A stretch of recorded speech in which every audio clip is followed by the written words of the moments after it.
3, 2, 1. Ito mga Suzuki Ciaz, maglilinis tayo ng throttle body. Bali nandito po yan na. Dahil 70k mileage na, kailangan din natin malinisan para naman mas gumanda yung takbo ng ating sasakyan. Kasi mga ganyan mga idol, pag di natin napalinisan, pwedeng pumalya yung sasakyan, no? Dahil sa dumi tsaka carbon. Yan, sinama na rin natin na cleaning ng preno tsaka change oil. Ayan, pag nalinisan yan, babawas sa lakas ng gas yan. Anong balita, boss? Mga idol, nakakalasin. Ayun, no? Kitang-kita naman madumi. Pinaka-throttle, yung maitim na yun. Diba nag-o-open siya? Pag madumi siya, mapipigilan yung ganda ng galaw niya. Pwedeng magasgas yan, no? Minsan pag nagasgas yan, doon na nagkakaroon ng mga singaw. Yung pinaka-butterfly na to, nag-o-open yan, tapos nag-o-close eh. Pag madumi lagi, gagasgasin niya na itong pinaka-housing, lalalim. Kaya nangyayari, minsan makunat na yung sa accelerator natin. Yan mga idol, gagamit tayo ng degreaser sa pang-cleaning. Tsaka brush, paint brush o toothbrush. Yan, para malinisan yung loob. Pwede rin namang kerosene ang panlinis natin dyan, no? Saka may pang-spray tayo carburetor cleaner. Yan mga idol, ito ginagamit natin. Carburetor cleaner, brake cleaner, degreaser. Mga idol, lilinisan na nga rin namin spark plug. Ang problema, matigas tanggalin, kaya binabara muna natin ng pang penetrating kasi hindi pwede mapuwersa yung mga paps. Pag naputol yan, sigurado gastos. Tigas yun.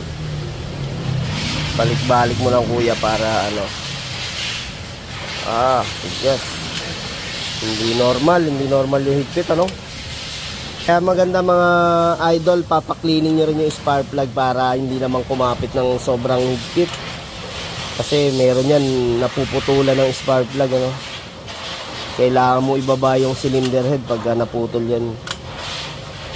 Balik tayo dito sa ating throttle. Babaran muna natin.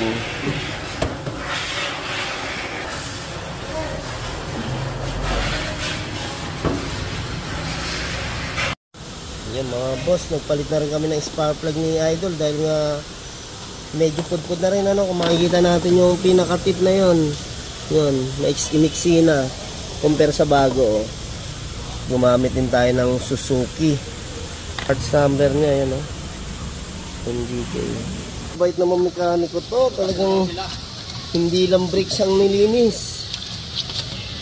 Yan, oh. Pati itlog nilinis. Yan, kabitan natin 4 na spark plug mga paps. Yan. Yan mga idol, kailangan meron din tayong gamit na ganyan, no, para hindi natin binabagsak yung spark plug. Kasi pwedeng mayupi ito pag naibagsak. Kaya yan. Ano lang kayo yan. Ito, ginawa lang to sa may ano to. Galing pa Saudi yan, no? To. Pagka may pinaggamitan ng ganito, kuha kayo nito. Pwede. Galing pa pala Saudi to. Kunat, ano? Kunat. Ha? Oo. Tapos, inom tayo ng taho. Ayun, binabara muna natin mga paps, ano? Para matunaw yung makakapal na carbon niya. Yung mga idol, oh. Na-spray na natin, nabrasa natin ng degreaser. Gagamitan naman natin yan ng pang-spray, ano? Ayan. Yan. Ililinis sa rin ng tropa yung mga preno. Yun. Tapos sininso na rin natin. Yun. Okay, kakabit na natin mga boss.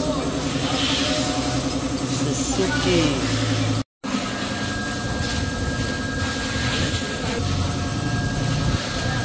Yan, nilinis na nga rin ni Regyo yung tubo. Ito mga idol, ano, yung tinatanggal lang natin tornilyo rito pagka tatanggalin yung throttle. Size 10 na 4. Makapal pa rin yung pads mga idol, kaya nilinisan lang natin.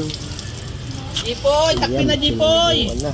Tapos gagamit tayo ng Petron oil kay boss, saka oil filter natin 110. Yung mga idol, pagkatapos natin linisin yung throttle body, iskan natin na para ma-relearn na rin, tsaka reset. Ayan, punta tayo sa Suzuki. Mga idol, diode loss. Okay, lumabas na mga may pole talagang lumabas, dalawa.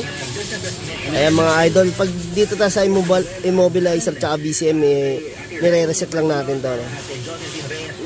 Ayan mga idol, na-reset na natin, nawala na yung pula. Ayan, kailangan talaga nare-reset din natin yung ating sasakyan. Okay, yung mga idol, in-start na natin. Yan yung ating minor, saktong-sakto lang siya. Nasa 7